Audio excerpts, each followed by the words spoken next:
Some common contracts that small businesses frequently come across or may use for their business include a services agreement if you're a service provider that sets forth the kinds of services that you'll be providing for your clients and how you'll be compensated for those services, and how disputes will be resolved if there's a dispute while you're offering or providing those services.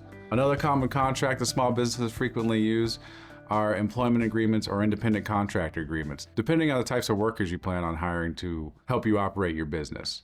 If you're a service provider, for your client-facing contracts, it's important to start with a very strong template that you can use for multiple different clients.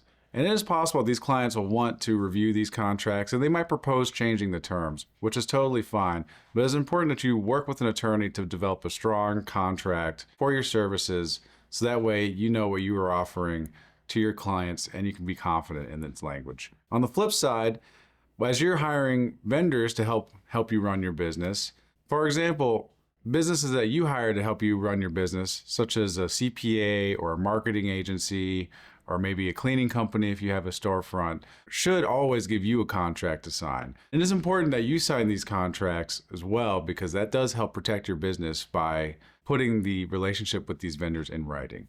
Every contract is negotiable. So when you receive a contract from one of these vendors who you're hiring to support your business, it is important to make sure that you understand the language so that your business is protected.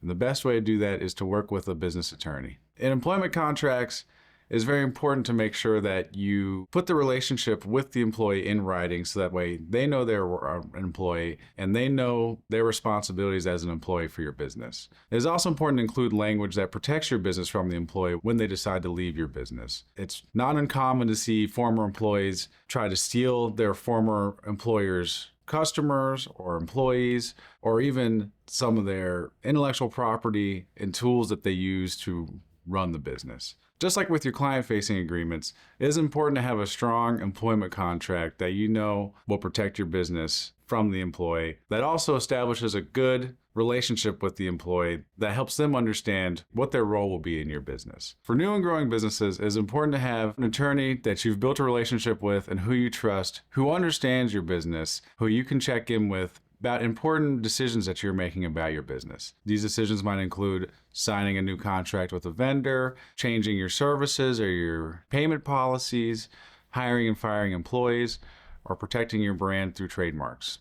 You also don't want to wait until you need a business attorney to find one. Frequently, I get calls from prospective clients who have already run into a tough situation with their business, and they're down this path, and it's hard to help them out. And no matter what, they're looking at facing some potential damages as well as potentially high attorney fees. If you work with an attorney and have a relationship with an attorney who understands your business, you can avoid a lot of these expenses that might arise in disputes down the road by making sure that your business is protected on the front end. If you're a new or growing business and you have contracts that you'd like to review and you'd like to start the process of building a relationship with a business attorney, please give us a call at View Ridge Law and we would love to work with you.